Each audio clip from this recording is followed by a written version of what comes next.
The city sleeps, but inside the sterile white walls of St. Jude's Hospital, a different kind of quiet holds sway. It's a tense silence, punctuated only by the rhythmic, lonely beeping of heart monitors and the soft hum of life support machines. Dimly lit corridors stretch out like veins, empty and waiting. In a private suite, a decorated Navy SEAL, broad-shouldered and radiating confidence even in a hospital gown, smirks at the nurse checking his vitals. She's slight, almost frail-looking, her movements gentle. "Don't worry, sweetheart," he says, a patronizing edge to his voice. "I can handle myself." She just nods, a ghost of a smile on her lips, and quietly exits the room. That's when the quiet shatters. The main entrance glass explodes inward. A disciplined, heavily armed squad moves with chilling efficiency, their black tactical gear a stark contrast to the hospital's pristine environment. They're not here to rob the pharmacy. Their objective is precise, their movements practiced. Panic erupts. Doctors, patients, and staff scramble for cover, their screams swallowed by the echoing reports of suppressed gunfire. The hospital, a place of healing, instantly becomes a hunting ground. But amidst the chaos, one figure remains completely still, the nurse. She stands in the middle of a corridor, her back to the wall, eyes closed for a single, deep breath. When she opens them, the general caregiver is gone. In her place is something else entirely. Something focused, something dangerous. The SEAL, now on his feet, peers cautiously from his doorway. He sees the intruders advancing down the hall. And then he sees her, the nurse. She doesn't run. She doesn't hide.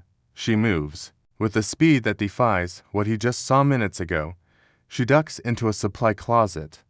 A moment later, a heavy floor polishing machine, unplugged and pushed with incredible force, slides out, tripping the lead operative. Before his team can react, she's already somewhere else.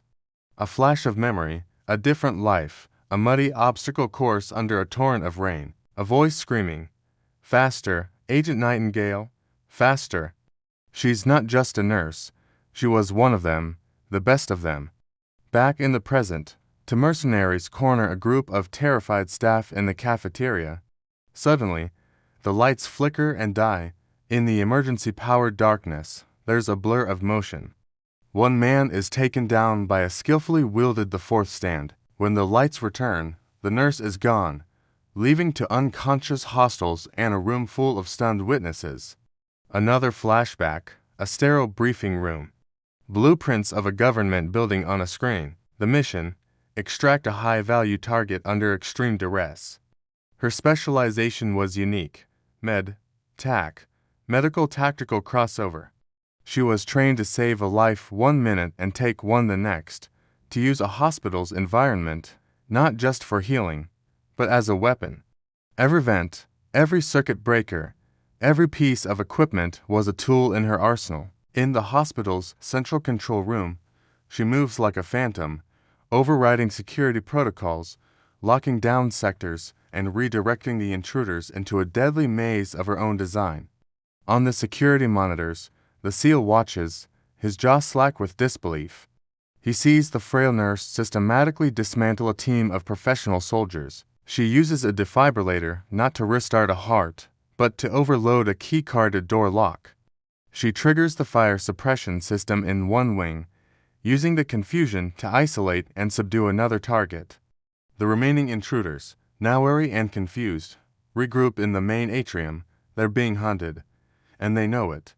From the shadows of the upper balcony, she watches them, her expression unreadable. She's not just surviving, she's in control. The quiet, unassuming nurse was a disguise, a legend. And tonight, her legend is coming back to life.